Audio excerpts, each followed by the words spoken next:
Yeah, hello. Welcome to the DudeCast podcast. I, as always, am your host, Norman Dexter, and welcome to episode 2. So here we go again, folks. Sitting here with my alcoholic beverage of the week.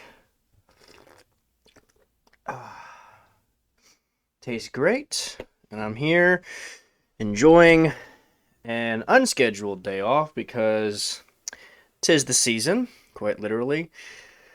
It's hectic right now. Daddy DeWine has us on these not terribly strict regulations here in Ohio, but there's a curfew. There's certain places that are being a little more highly regulated than normal, so on and so forth. But it is what it is, and I can't really complain all that much. I mean, it's the holidays, so people are quarantining and self-quarantining anyway because they want to make sure that they can get together with family and get together with family safely, so I get it. But I don't want this podcast to be about COVID because I'm pretty sure most podcasts are about COVID, so COVID can lick my nuts. Can lick the saltiest portion of my nuts, but make and do. I mean, let's see. So I have a bachelor's and a master's degree. My bachelor's is in dietetics. My master's is in exercise science, particularly kinesiology and health. But it's I have 10 years experience, and I graduated with my master's this past August in 2020. And for those of you listening in the future, this was 3 months ago now. And I entered an abysmal job market. With 10 years experience and a master's, it doesn't get you dick right now. I have currently 88 outgoing applications through Indeed.com. And any job offers I do hear back on are always, sorry, you're overqualified. To which I say, what the fuck do you mean? I spent all this time getting these fucking degrees, and I worked my way through college because, I mean, what else are you supposed to do when it's as expensive as it is? And the fact that I have experience and have these credentials means that they have to pay me more. And, I guess that is a barrier to entry for people, especially during these chaotic, pandemic-filled times of 2020. Thankfully, I take care of my finances, so I'm not all that concerned. Otherwise, I wouldn't be doing a fucking podcast about nonsensical bullshit like I am. The first podcast was called Screaming into the Void, and that's going to be an ongoing theme. That's basically what I'm doing. It's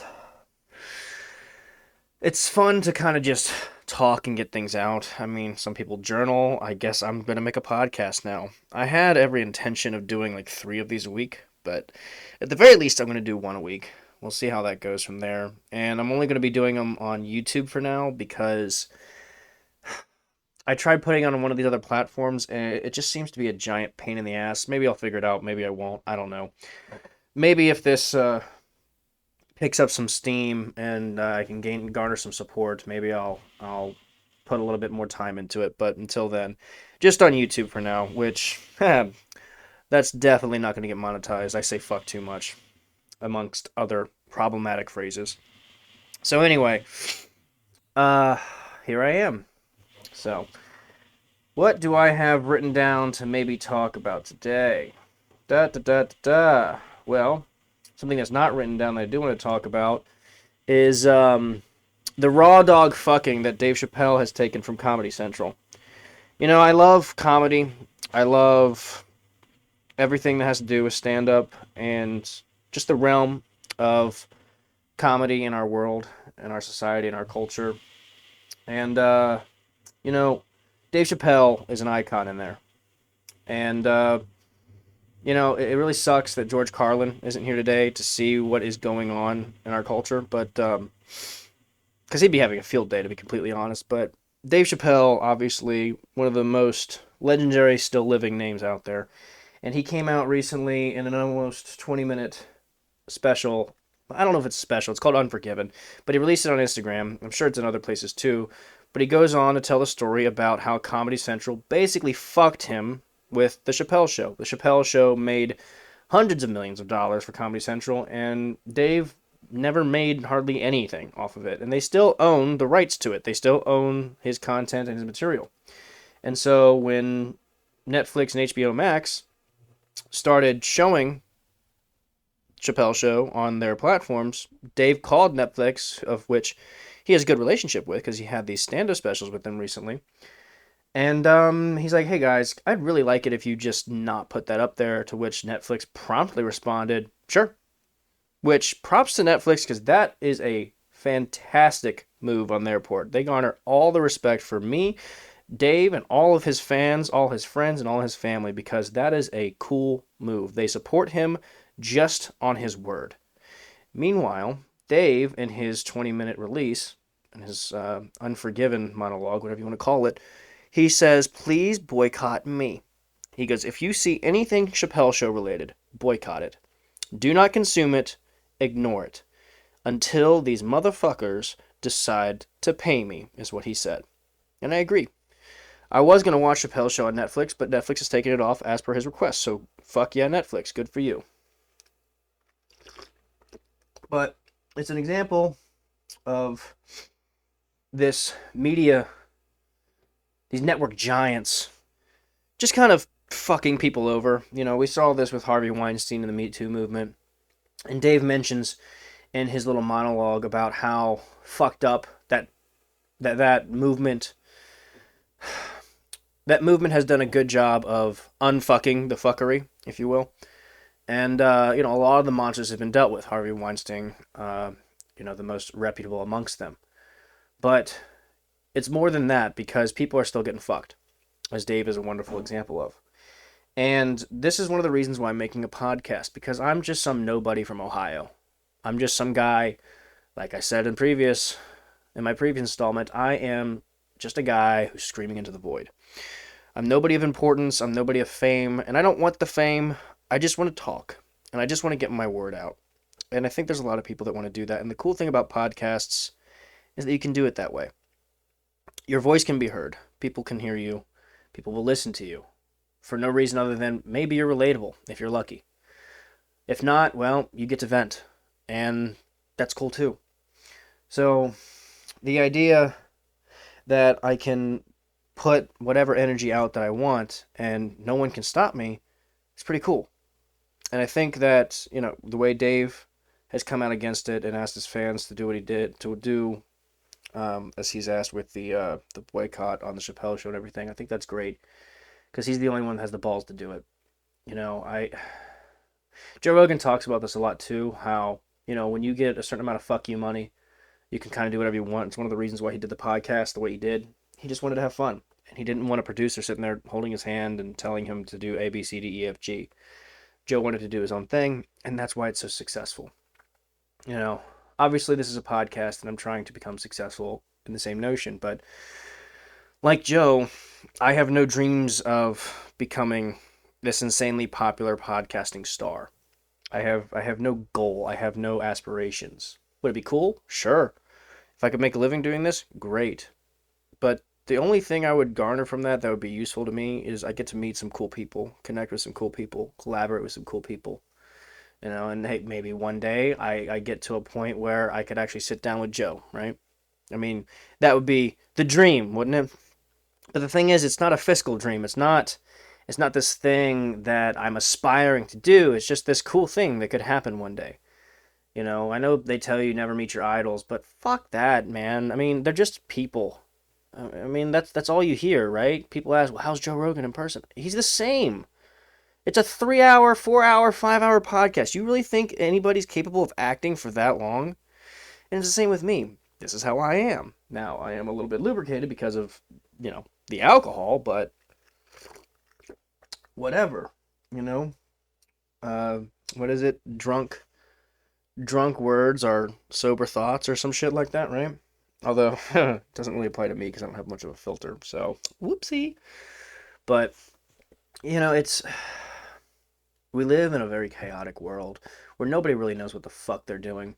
It reminds me of back when I would watch Rugrats as a kid, and you just, be in it, having a good time and so on. And I want to try and get back to that because if you watch Rugrats as an adult, you see the parents, in particular Dee Dee, the crazy bitch with the fucking big red three-winged hair, or whatever the fuck that style is. I don't even know what that's supposed to emulate, but she's always quoting from a book from her favorite pediatrician, whatever the hell he is, Dr. Lipschitz. Lipschitz.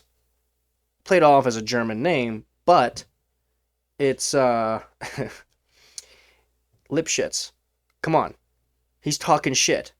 He's just shitting from his mouth. He has no idea what the fuck he's talking about, and that's kind of the point.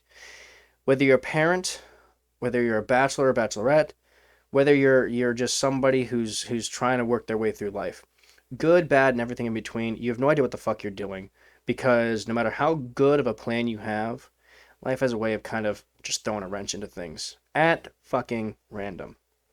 So you just kind of gotta roll with the punches. And I think I may have mentioned in the last podcast, I don't know, after I'm done editing that shit, I don't listen to it again. So please excuse me if you listen to the whole thing and I'm just regurgitating the same bullshit, but these dating apps are a good example of not having any fucking idea on what you're doing, right? We've all been, I mean, I shouldn't say we've all, because you might be 60 listening to this. I'm pretty sure you haven't been on fucking Tinder. But if you have, I apologize for stereotyping. Kinda.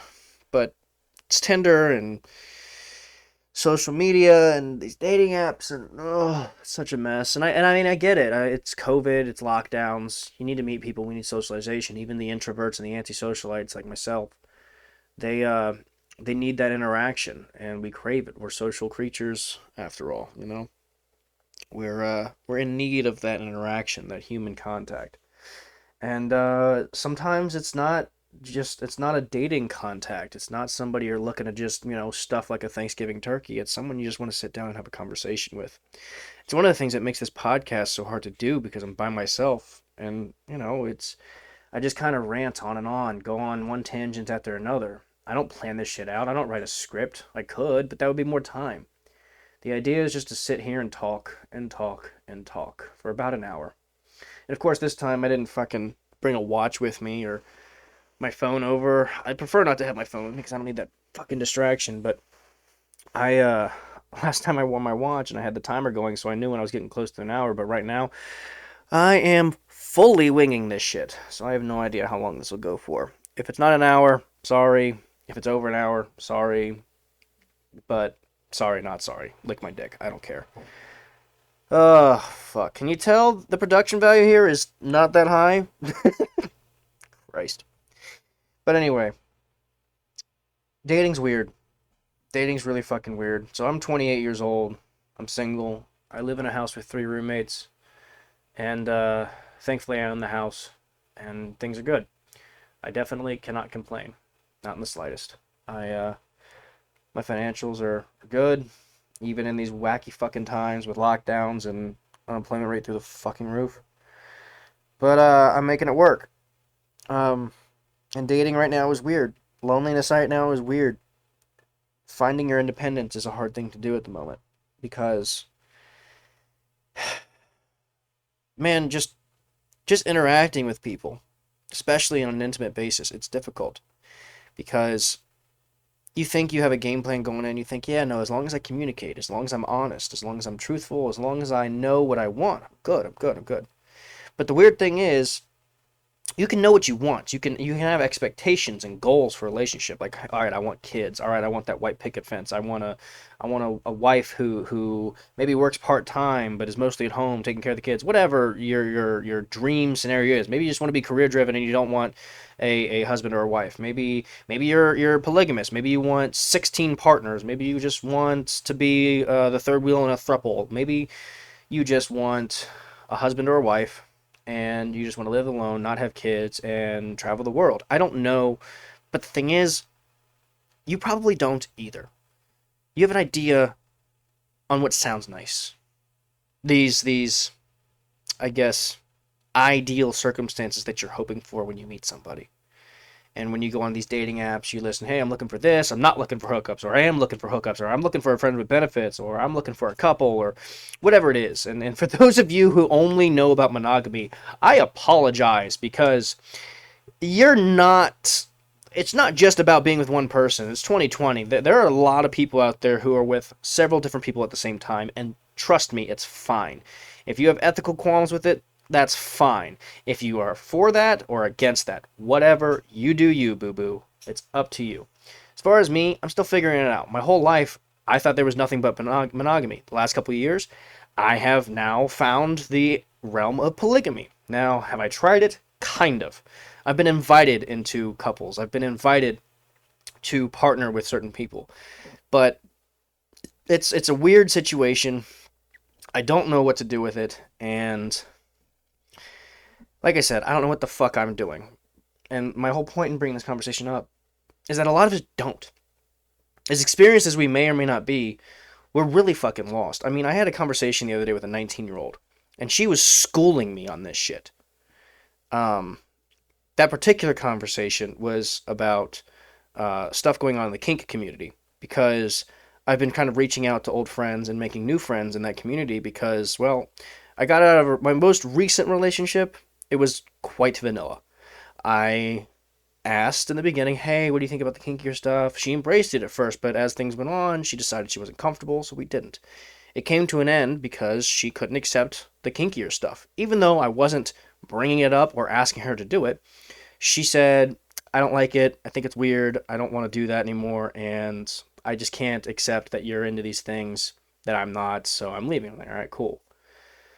And it came to an end. But that's fine. There's nothing wrong with that. If you find that somebody is some type of way, after 6 months, you kind of get to know whether or not you want to be with that person. It may not be what you want, but you have to respect what the other person wants. You need two to tango, or in this conversation, 2, 3, 4, 5 to tango, whatever you're looking to do.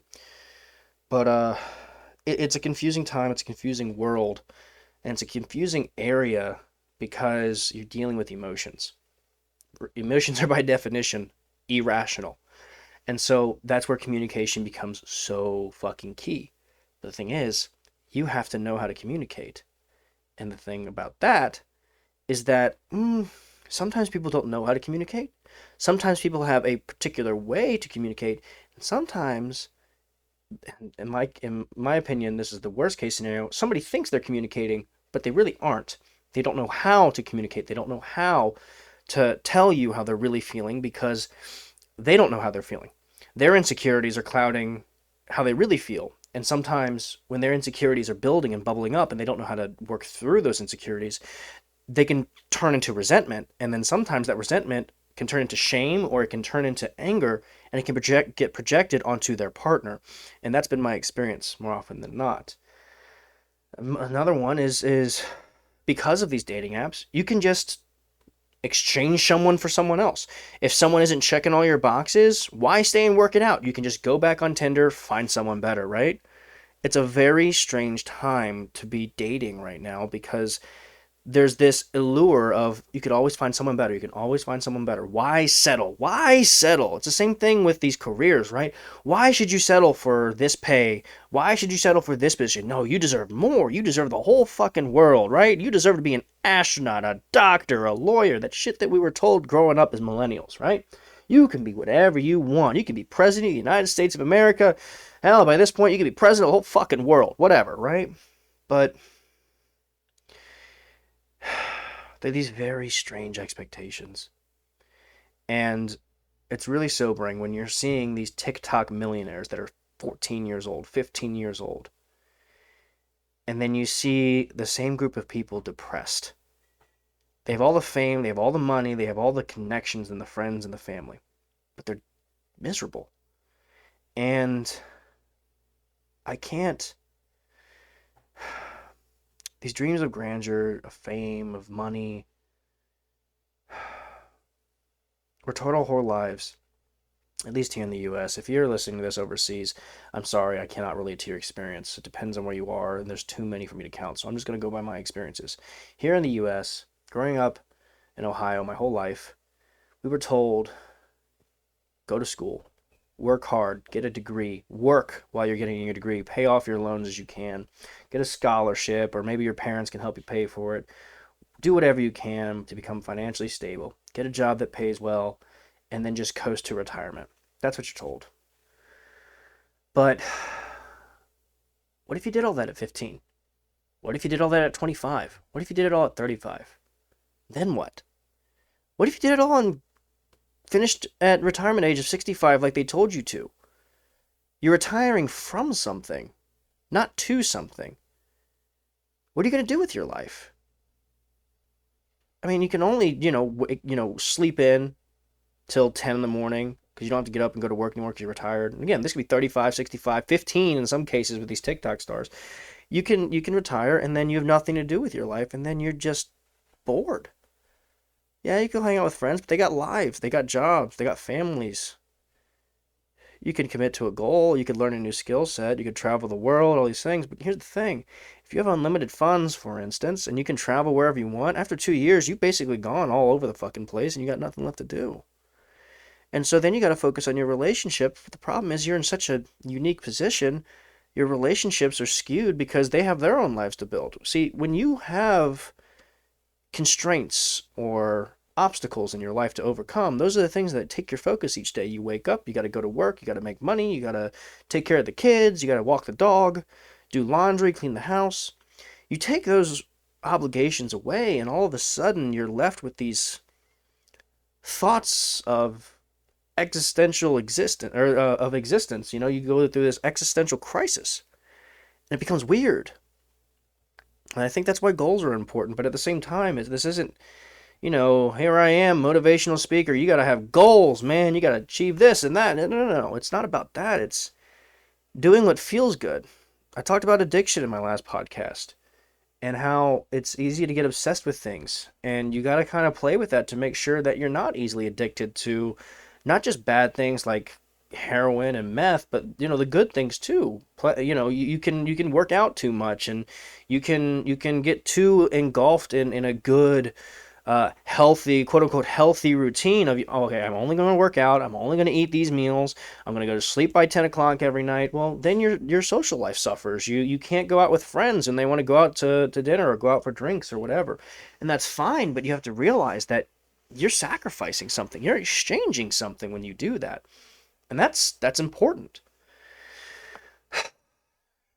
And, here I am screaming into the void again with these thoughts because I don't think people don't really think about what they're doing. They just kind of cruise control this shit through life.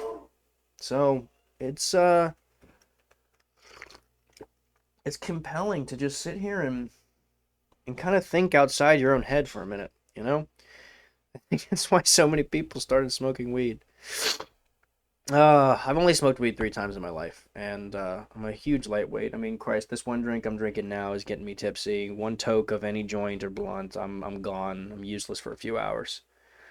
And it's nice to just sit and relax when you do that. I mean, I have the free time right now to record this podcast, and I have the free time today to just sit around, feed my fucking face, and watch Hulu or Netflix or whatever I want to do and not do a damn thing. And it's nice.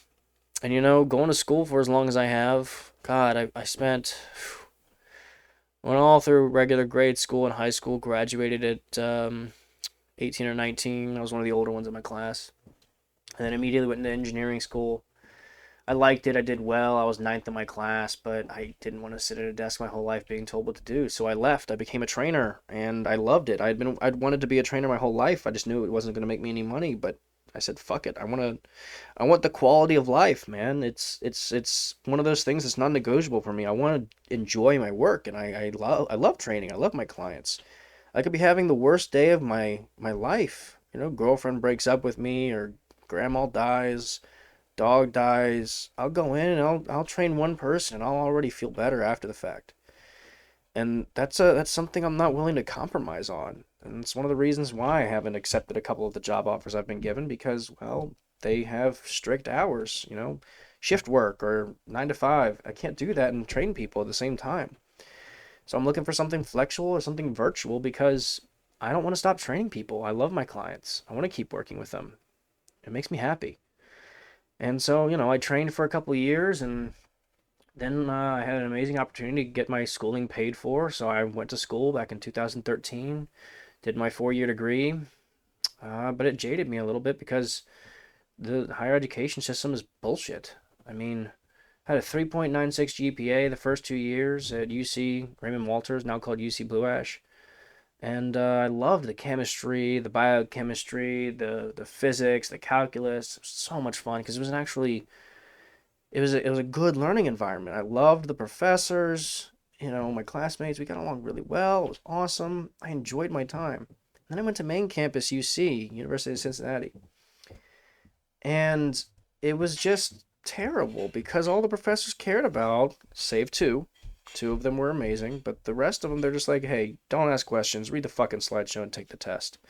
My GPA dropped from a 3.96 to a 3.69 because all it was memorizing a cunty slideshow and taking a cunty test over shit you can Google if you fucking forget it in real life. It's useless. There's no point to it. It doesn't prepare you for life. And then you finish and you're like, all right, now what? Oh, I guess I'll go do my master's because you can't get a fucking decent paying job above entry level with just a bachelor's, right? God forbid you have any experience because then they'll have to overpay you. So that's what I did. Went and got my master's. Took 3 years. Only supposed to take 2, but it took 3. Worked 2 jobs while I was doing it. One job as a trainer, the other one as a wellness coordinator at Miami University. Now, I will say, Miami University, great time there. I enjoyed myself. The professors were amazing, especially the chairman of the kinesiology department. Oh my God, they helped me so much, and I couldn't be more thankful. But the problem is, if I didn't have the opportunity to have that all bought and paid for, I never would have done a single bit of it. Because it would have been well over $100,000 for me to do any of that. I wouldn't have been able to work that off. There's no way in hell. It's way too expensive. The most money I've ever earned in a year, $24,000 and change after taxes. That's the most I've ever declared on my taxes. And that's not a lot of money. Now, I know, I live in Ohio. The cost of living here is very low, and I'm very lucky and thankful for that. But you can't pay for all that fucking schooling. It's not feasible. So thankfully, I don't have all that debt. But, with as much time I spent in school, I fucking... This is where I was going with all that, by the way. Thankfully, I didn't forget. Every night, I'd come home, I'd have to go to work, and if I wasn't going to work, I was studying or doing homework. And so now that I'm done with school, and I don't have work, I can actually enjoy my time to do fuck all of nothing. I can enjoy sitting here recording a podcast. I can enjoy sitting here watching Hulu, watching Netflix, watching Amazon Prime or Disney Plus. I can just binge and enjoy myself. And it's nice. But I'll tell you what, it loses its spice after a while. If I were just to sit here and binge watch every TV show I ever wanted to, it'd start to get old. I mentioned in the last podcast that I binge watched Elementary, the Sherlock Holmes show. When I was done, I was going to start Sons of Anarchy or Mandalorian. I couldn't get halfway through the first episode of each. No, I've since started them and I like them and I love the shows, but the thing is, I just got done binge watching a show hardcore for 2 weeks. It was like 7 seasons of 45, 50-minute episodes.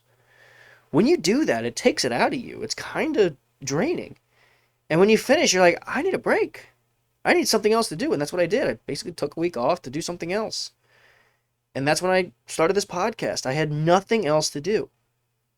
So if this podcast ever takes off, if I'm ever big, famous, and rich because of it, it's because it came out of boredom. I just felt like screaming into the void one day, and then I started this podcast. Let the record show that boredom is what started this. I wanted something new. I wanted something fun. And, COVID, 2020, lockdowns, shit show. Here we are. There's not much to do right now. I can't find a job outside of what I can make for myself as a trainer, working independently for myself. And, until I can find a job, which hopefully employers aren't listening to this because I say fuck a lot. I say cunt a lot. But to be honest, if an employer isn't going to hire me because of that, I don't want to work for them. Fuck those guys. If you're a company that doesn't support a person's freedom to do whatever the fuck they want in their free time, they're not, within limitation. I'm not going on committing hate crimes or murder. But, I'm just enjoying myself. Sitting here, having a drink, talking to whoever will listen. I don't think that's too bad. I don't think that's so heinous that it shouldn't stop me from getting a job. It doesn't reflect on how I can perform. You know what I mean? This whole cancel culture bullshit needs to stop. But on that note, I just looked down right as I said cancel culture and I saw the name Amber Heard. Oh, I am so very happy with the internet's response to this. For those of you who don't know, Amber Heard was one of the female protagonists in Aquaman. And she was married to Johnny Depp for a long time. I don't know, 5 years or something. I don't know. Maybe not that long. But so she came out during their divorce accusing Johnny of abuse. Because of this, Johnny lost his role as Jack Sparrow, Captain Jack Sparrow, in the Pirates of the Caribbean movies, and he lost his role in the Fantastic Beasts movies by J.K. Rowling. So basically, she ruined his career because she accused him as being an abuser. Okay, hashtag me too. Now, here's the problem. Johnny kept silent throughout all this. He didn't post anything, didn't say anything. He was just fighting it in court. And then her lawyers demanded, and court ordered, Johnny release all contact he had with Amber. So he did. And now it's public record. There are thousands of audio recordings and text messages of Amber admitting to and or outright abusing Johnny, including one where she admitted to cutting off a piece of his finger in Australia.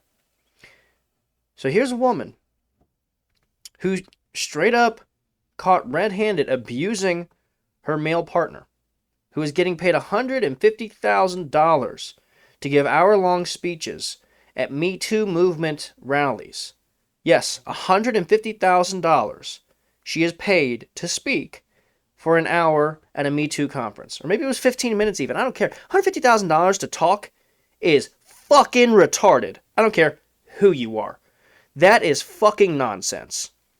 And then to find out that she is not a Me Too victim, but rather an abuser, masquerading as a victim, is the most disgusting shit I've ever seen or heard. So the internet is up in arms. They have been for like the last 6-8 months. But now they're particularly up in arms because Johnny has effectively been blacklisted from any and all movies. And Johnny's a great actor and a great person. And so there is a huge uproar to have Amber canceled. Problem is, it's not happening. Now, if these memes I'm seeing have anything to say about it, Amber will get canceled one day. One day sooner rather than later, I hope. And Johnny will be reinstated. But again, this goes back to what I was saying before. Dating is weird. Johnny has, I think, like 13 penthouses and mansions across the world or something like that, I heard. He's got all the money in the world from all these successful roles. Yet he's getting into these relationships with these abusive, toxic women.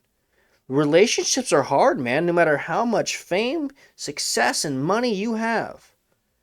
Relationships are hard. Intimacy is hard. Loneliness is hard. People are depressed during these lockdowns. People are desperate during these lockdowns. But they're depressed and desperate anyway without these lockdowns, man. It's hard. It's fucking difficult. Lock us down, put us into quarantine, it just amplifies things, man. And you know, I like some dark comedy. I really do. I like it downright abysmal in nature. But something should be said about how hard everyone is just trying to get by right now. And I don't mean financially. That's bad too. But just trying to get by with this limited interaction, being alone, it's rough. Sometimes we just want to have a good conversation.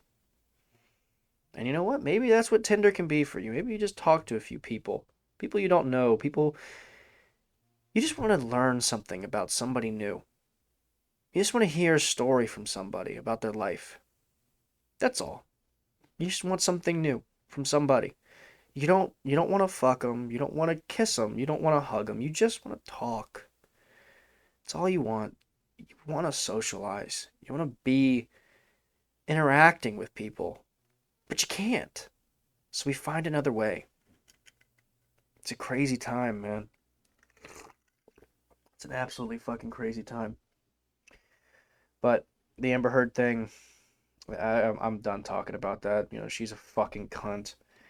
And she's ruining it for victims everywhere. The Me Too movement is a legitimate movement, and she's shitting all over it. You know, it's just like the Black Lives Matter movement. It's a movement that, of course, it's something you want to agree with. It's something yeah, it's a problem. But then you get these fuck nozzles that turn it into something it's not. And then all of a sudden, you see people turning this movement into something it's not. And then all of a sudden, a movement that everybody could get behind because, of course, yes, this is a problem. We should address this. Instead, now it's this back and forth political battle, just like the fucking masks. No, it doesn't matter what side you're on. What's wrong is wrong. What's right is right. What's wrong is that, all right, black people get a hard fucking hand. That's fucking wrong. We should address that. Problem is, because of a few bad actors, the whole movement gets labeled as fucking ridiculous bullshit, and now people are fighting against it with the whole all lives matter bullshit and whatever else. I can't stand it, man. I can't stand it. Everybody is so pent up right now. They're just looking for a reason to get into an argument. It's fucked, you know? Anybody in their right mind knows what the right thing to do is in these situations. They know that if somebody's protesting, all right, protest as much as you want, be it for Black Lives Matter, for the protest, for the Thin Blue Line. Protest. That's your right. You can do that. But it just takes one fucking asshole, be it in the Blue Lives Matter crowd or the Black Lives Matter crowd, be it in the maskers crowd or the no maskers crowd, Trump, Biden, whatever. It just takes one asshole to do something stupid. And I tell people this all the time, okay? I think like 70 million people just voted for either candidate. 70 million people, okay? Let's say 1% of those 70 million, that's 700,000. 700,000 people are pretty emphatic, pretty fanatic about who it is that they're voting for, right? They're the ones that you see at these Trump rallies doing these truck parades and so on through the streets, or the ones you see out protesting, saying, you know, their candidate's the candidate to win or whatever, right? Those are the real fanatical, basically super fans, right? They really want their candidate to win. So 700,000 out of the 70 million, right? 700,000 people that you're going to see on the news protesting or doing rallies, whatever, right? Let's say 1% of that 700,000, 7,000 people. These are the people who are so fanatical, they're willing to commit crimes or other atrocities in the name of X, in the name of whoever it is or whatever the idea is that they're fighting for. Now, 7,000 people, 7,000 fucking idiots who are going to go do something for, be it the Proud Boys or Antifa. They're going to do some fuck shit. And guess what? It's going to be all over the news. And what's going to happen? The news, the mainstream media, is going to paint the entire movement, be it Black Lives Matter, be it Blue Lives Matter, whoever, they're going to paint that whole movement as problematic because of one of these 7,000 retards going out and doing some fuck shit, getting recorded doing it, and now all of a sudden that's the whole movement, that's the whole group, that's everyone involved across the country, across the planet. No, that's not how this works. 7,000 people could mean 7,000 individual videos. And guess what? Let's see, 365 days in a year, times 10, 3,650, times 2, just over 7,000. So nearly 20 years worth of people every day doing some fuck shit. If every day one of those 7,000 people on both sides, mind you, so that's 14,000 people. So that means roughly 40 years almost. We could have one person from the 7,000 idiots on either side of the political spectrum committing some fuck shit every day for 40 years. And you'd have a story every day, completely new, completely different, but also negative and fucked. Now, if you go to your next door neighbor and ask them, what are your affiliations politically? I guarantee you, they'll tell you and they'll sit there and have a conversation with you about what you may agree or disagree about. The vast majority of us are not those 7,000 fucking idiots. We'll get along. We'll be happy. We'll be fine. It's common sense. Love thy neighbor type shit, right? I heard the other day, along the lines of, we don't know what's going to happen with all this shit. Thankfully, the election's coming to an end finally, and it looks like Biden's going to be in office.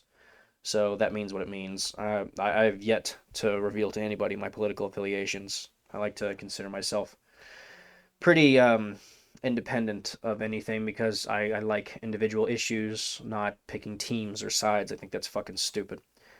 But it was a conversation earlier about planning for the future, and funny enough, it was Dave Chappelle again, and the quote verbatim, I have it written here, was, "I had the recipe, but none of the ingredients." And I think he was actually talking about food when he was poor. Like he had recipes to cook, but he didn't have any ingredients because they were too poor. And what he's basically saying is plan for the future. You make a recipe, and then when you have the ingredients, you can finally cook it up. And what this means basically is, opportunities come and go. Some people win the lottery, great. But the lottery, more often than not, I don't know what the statistic is, like 87% of people like commit suicide or something, but luck is only real if the work you've put in, the discipline you've put in, coincides with the opportunities when they present themselves. So basically, when an opportunity comes along, you have to be able to accept that opportunity and rise to the opportunity, rise to the occasion because of the work you've put in beforehand. You have to have the foundation already set and laid before you can have this good to go. Because you can have all the ingredients in the world, but if you don't have a recipe, what are you going to fucking do? So, thankfully for me personally, I got a lot of that shit sorted out. Um, I like personal finance, and so because of that, I'm taken care of, and because of that, I can do things like this podcast. And like I mentioned earlier, this podcast is, why am I doing it? Because fuck you, that's why. I can do whatever I want, and that's why I'm making this podcast. There's no other reason. It's something to do. I like it. It's fun. I sit here, have a drink, and enjoy myself. Anyway, I I really am convinced that none of us know what the fuck we're doing. But we vaguely know what we want, right? God. Gotta get that money, gotta get that promotion, gotta have kids, gotta find that partner to raise a family with. That'll fix all my problems, right? Who the fuck knows, man? Who knows? But I can tell you one thing. I uh I really it just goes to show we don't know what the fuck we're doing. I'm out of notes here, so I'm gonna put this fucking book away. I don't need it right now. But the I mentioned in the last podcast that I have another one called The Three Cunts. And The Three Cunts is between myself and my friends Misty and Meredith. And it's called The Three Cunts because, well, we consistently refer to ourselves as cunts. Basically, those friends that they're your best friend because they won't sugarcoat anything. They're too honest. They're a real dick. So, an actual cunt. That's how we refer to ourselves as. Misty's a little busy with life, so we'll post those when we can. We recorded one. I guess I'll post it, see where it goes. We'll see, but there's no real schedule to this bullshit, man. These solo podcasts are the only things I can really do. So the DudeCast podcast, this one here you're listening to right now, if you forgot the fucking title because it's only episode 2, so I don't have any avid listeners yet, but this is the DudeCast podcast. The Three Cunts podcast is between me, Meredith, and Misty, and then there's also the one that Meredith and I are going to do. We're going to call it Trauma Bonding. I mention if I do post the first episode of the Three Cunts podcast, I mention a nice fuck you to Annie Liedermeyer and or Annie Liederman, yeah, Annie Liederman and Whitney Cummings, two fantastic comedians, by the way. I don't actually mean fuck you to them. It's just they said vaguely on an episode of the Joe Rogan Experience that they were going to start a podcast called Trauma Bonding, and I was pissed because we had already come up with that name. That's why we chose the Three Cunts. But I haven't seen them pop out with anything yet, so fuck them. I'm going to take it. Because we came up with it first, goddammit. Let it be known here. But Meredith and I are going to start the Trauma Bonding podcast, just the two of us, because she and I have a little bit more time. Misty is busy with her own shit, and I got to respect that. But I do want to make more podcasts, and I want to make them with other people. These solo podcasts are fun, but like I mentioned earlier, so social interaction means a lot, man. You want to be able to talk with people. and you just want to vibe with them and have a good time. And so, maybe later tonight, if I hear back from Meredith, we'll record the first episode of Trauma Bonding. But that brings me to the next subject. This is the last thing I had written down. The idea of trauma bonding, or trauma in general. You get this brotherhood in the military of guys who've been blowed up and shot together, getting together at the VA or in fucking meetings for AA or whatever, man. Gambling Addicts Anonymous or Alcoholics Anonymous or, these brotherhoods and these bonds made through PTSD, through addiction, through whatever, maybe even relationship trauma, maybe it's abuse, maybe it's sexual abuse, maybe it's physical abuse, maybe it's parental abuse, I don't know, but trauma shapes who we are, right? And it shapes our bonds. And how people deal with or work through their trauma matters. I mean, if somebody sees their trauma as something to deal with, I don't think they're going to do too hot. But if they see it as something that they can work through, I think they'll be better off. And my whole point in saying this is there's so many people out there who have these traumas and they just project their issues onto those around them. You see this a lot in gaslighting in situations where the person, it couldn't be them that's the problem. And so they project the problem onto their partner, their friends, their family, whatever. And it's very dangerous. Excuse me. It's very damaging. It's very traumatizing, ironically. Trauma can be a vicious cycle that just never ends. You just keep passing it along from person to person if you don't learn how to work through it properly. And I think that's what really separates people into different categories of the abusers, the people who are abused, and then the people who end the cycle. Abusers and the abused, unfortunately, they have their traumas, but they never work through it. They just deal with it. They just take it. They don't do anything with it. And because of that, they either continue abusing or continue to be abused. But if you somehow work through your trauma, you can end the cycle. Now, I don't know if that says you're a good person or a bad person. It's so incredibly unique to the situation and the people involved, it's hard to say. But I can tell you one thing. The best relationships in my life, intimate or otherwise, friendship or otherwise, family or otherwise, is through trauma bonding. My closest friends are the friends who have been through the hardest shit and then shared those experiences with me. Those who have been through the worst of times, the lowest of lows, the depressed, the suicidal. Those are my closest friends. And it's all relative. Everybody goes to a different place depending on what happens. And it's easy to say that, but sometimes you think about what you've been through and then somebody tells you some fucked up shit that they've gone through and you think, God damn, I'm a little bitch. And that can kind of be the case, but at the same time, they'll be the first people to tell you, no, man, no. What you went through, it's just as bad. Because it was your thing. This is my thing. And that's true. But it's hard to see sometimes. Especially if you're empathetic and compassionate. You always prefer to help those around you as opposed to yourself. And sometimes it's hard to just take care of yourself. It's hard. It's really hard. This podcast isn't nearly as funny as the first one. But it's all right. I have this listed under comedy, but you know what? Comedy sometimes gets a little serious. And that's all right. Christ, I'm only halfway through this drink, and I am fucking tipsy. But I constantly say to people, sometimes I wish I was normal, because ignorance is bliss, right?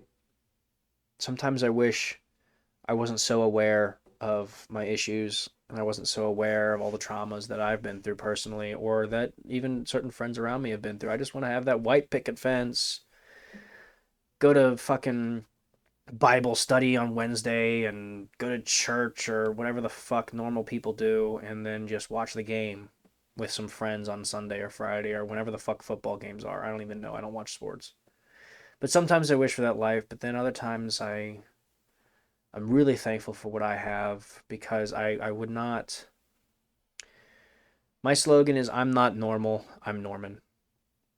I'm very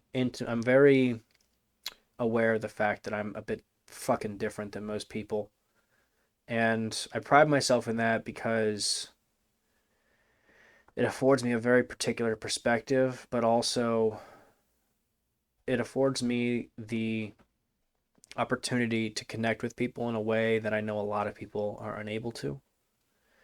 And I develop these bonds with friends and girlfriends and family over time that are just deeper than anything you can imagine.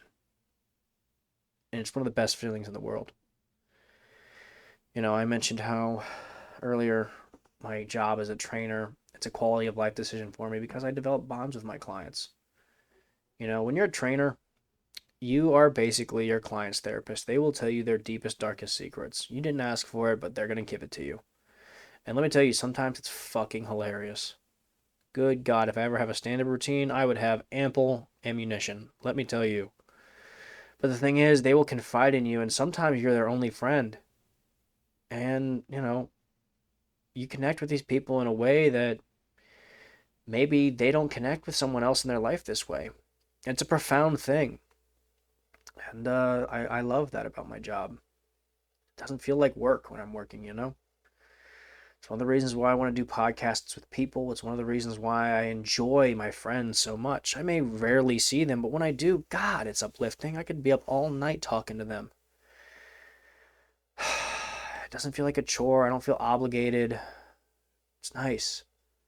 Just spending time with people, enjoying myself, enjoying them enjoying me.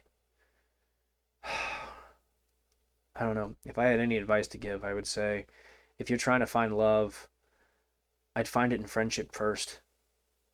Create a good support system because I didn't have that a couple years ago. I went through a terrible, terrible breakup.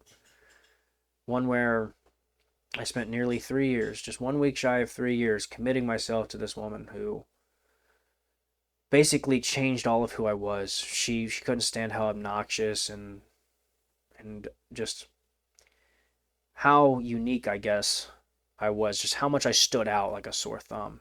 And she tried to mold me into something more normal.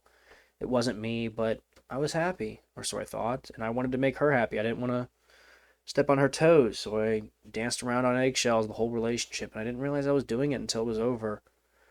I changed all of who I was. I sacrificed all my values and my principles to be who she wanted to be. And then she just up and left.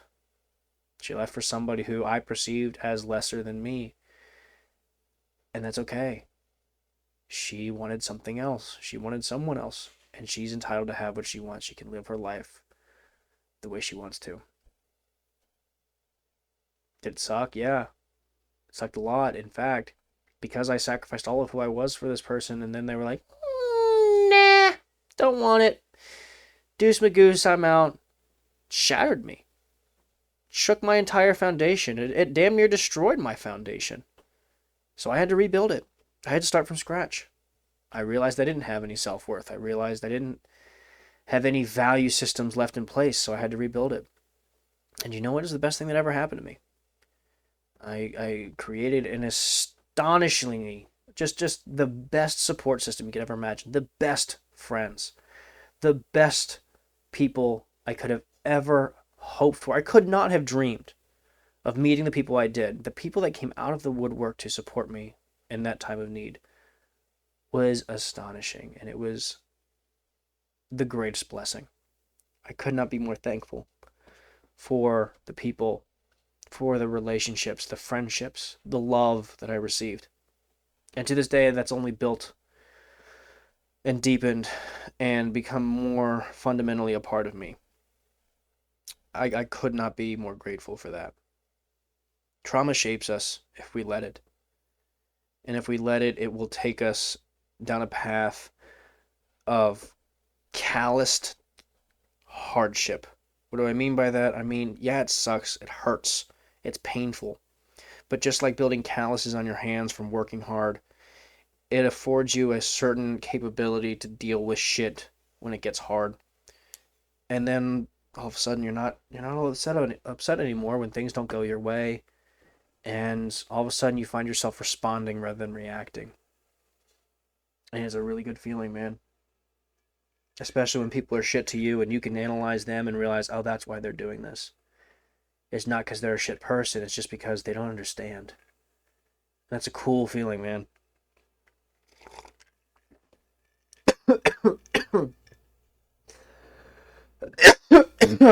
Coronavirus.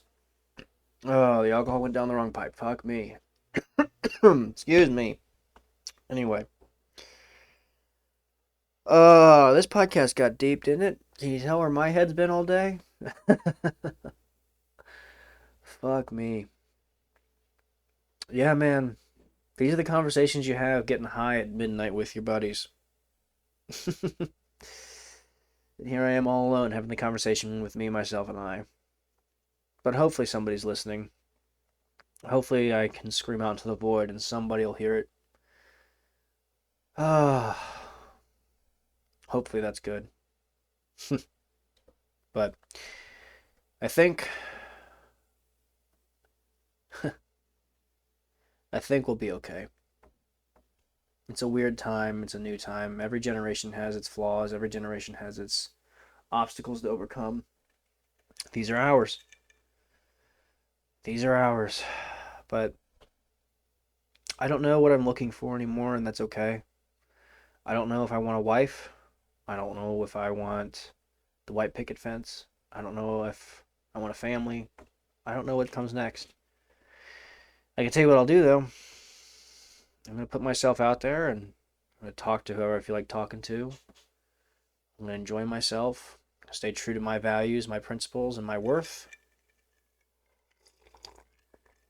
And I'll see where that takes me.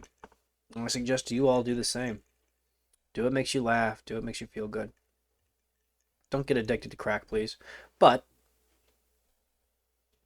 enjoy yourself. Figure yourself out. No matter how old you get, you will never fully understand who you are. And anybody who says they do is a fucking liar.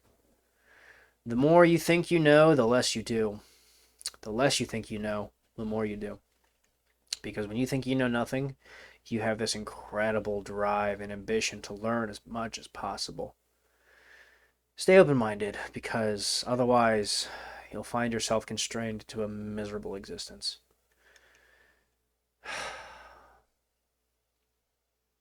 Try something new. Try somebody new. You never know what you might find out. But I will say this, don't let anybody tell you what to do. Don't let anybody tell you how to feel, how to think.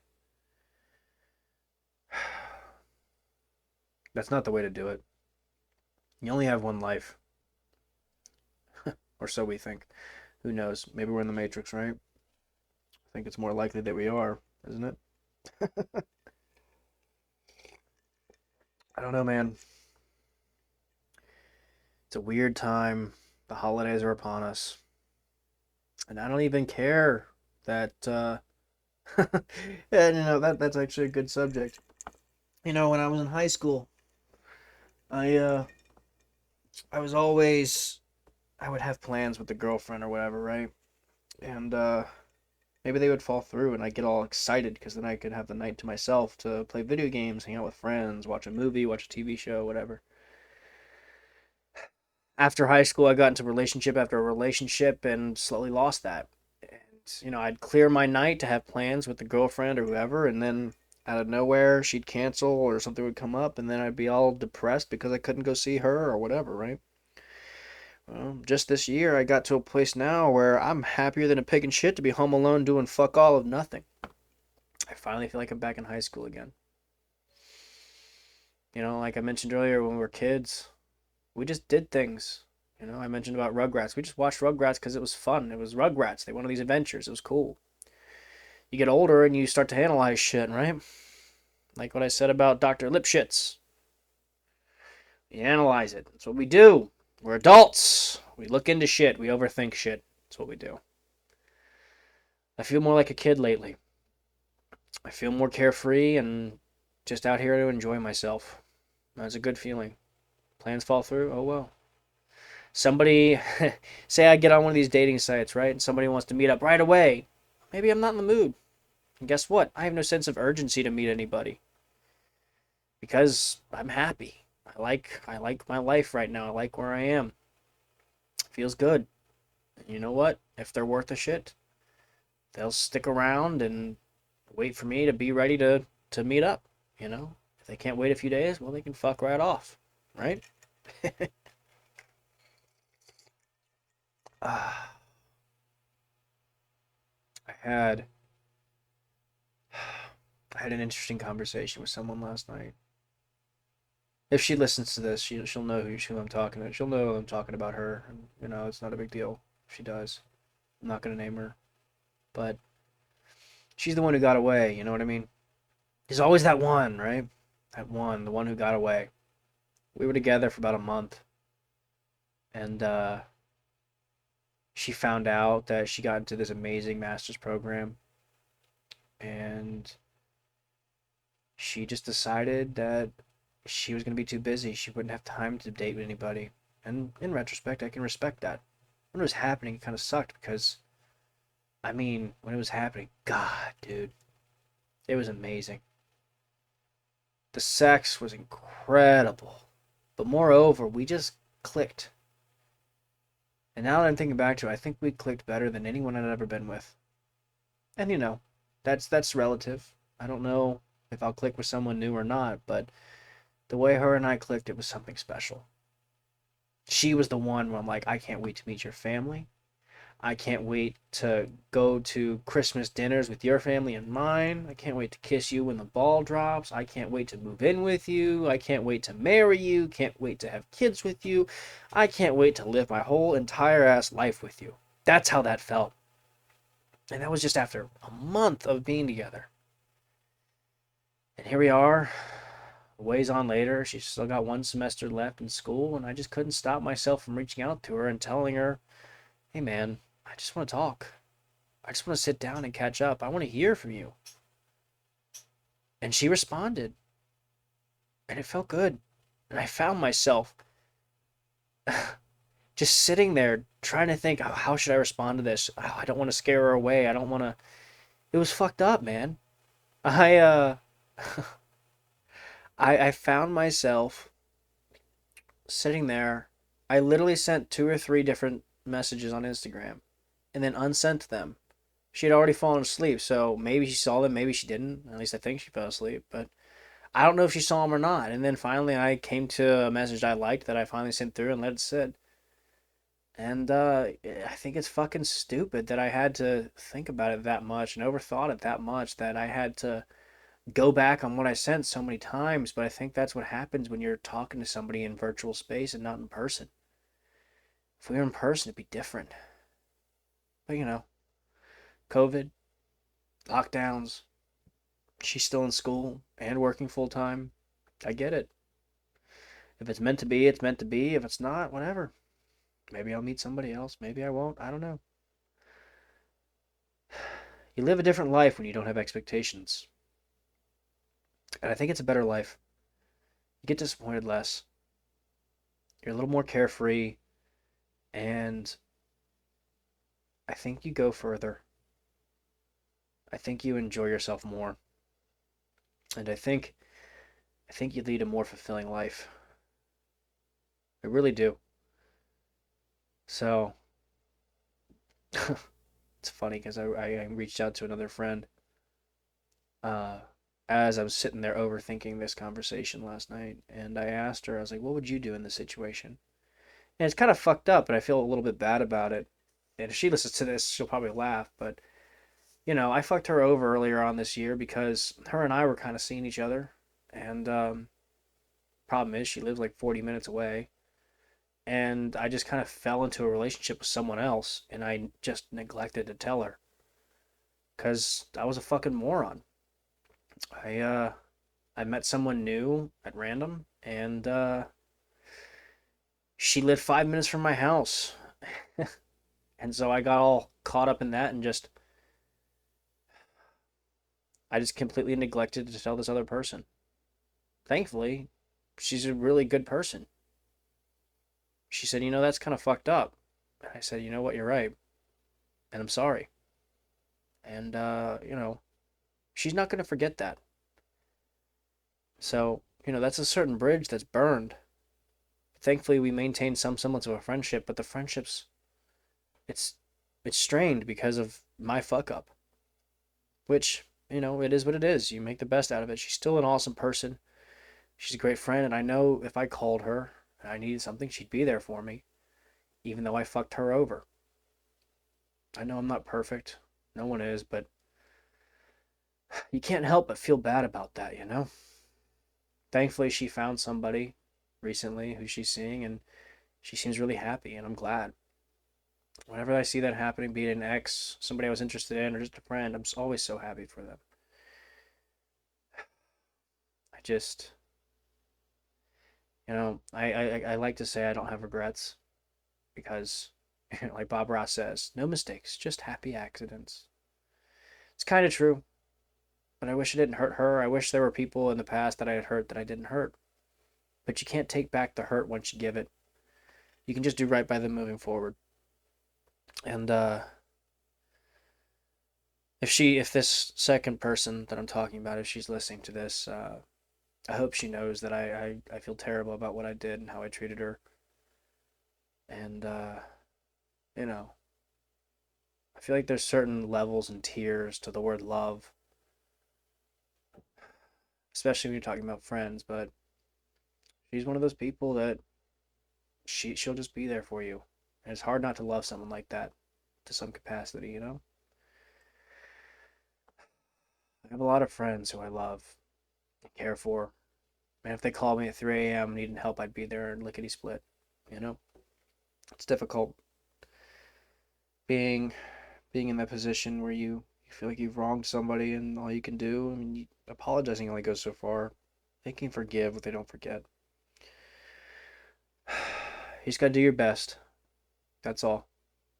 But that tangent aside, if this person, the one who got away, now this is the back to the other person, not the second one I was just talking about, who's my friend that I fucked over. The one who got away, maybe we just stay friends.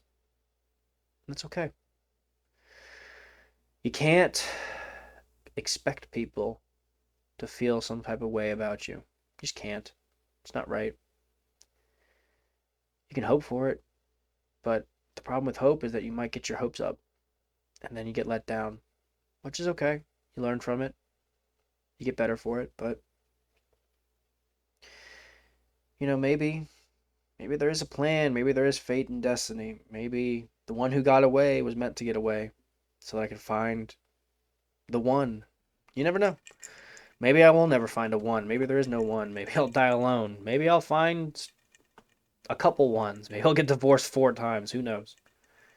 I hope not. But we can't see the future. And like I said earlier, we only vaguely know what we want because shit's always changing. You go into things with one idea of how you're looking for it to turn out, and by the time it happens, you don't even recognize the result.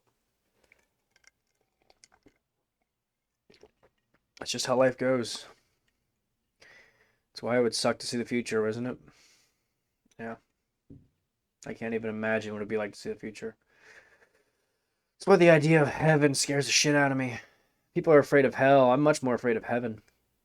Because if you think about it, heaven is you get everything you could have ever wanted for all eternity. Imagine how boring that would be. Click your fingers, have anything you want. It's not for me, bro. I need I need challenges, I need hardships. I need obstacles to overcome. But hey, maybe heaven for eternity is something else. Maybe we become these ethereal beings after we die and we don't have this four-dimensional feeling of life or experience of life anymore. Maybe it's 5D, 6D, 10D, who knows.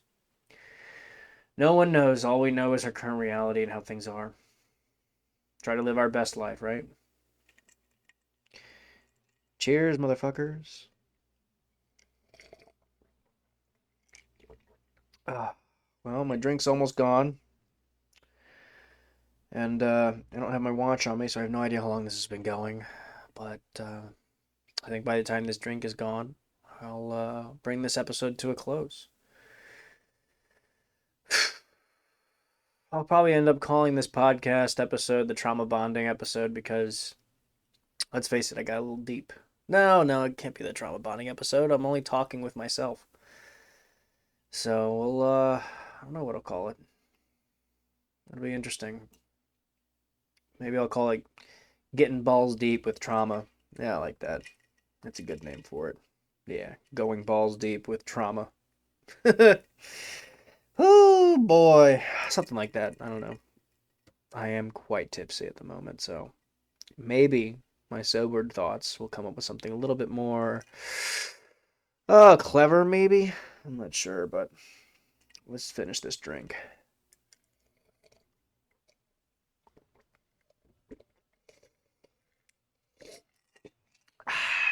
All right.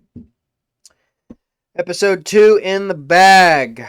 Thank you for listening to the second installment of the DudeCast podcast. Once again, I am your host, Norman Dexter.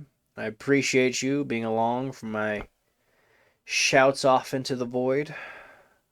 Hopefully you liked it. Hopefully you enjoyed it. Please follow me and support me. Shit's listed in the description below because I'm only posting this bullshit on YouTube right now. And you know what? Share it if you like it. Some mindless noise for you to listen to while you clean your house or drive to work in the morning, right? If you like it, great. And, I don't think there's anything too funny to turn into an animated short during this episode. But hey, y'all can get fucking creative.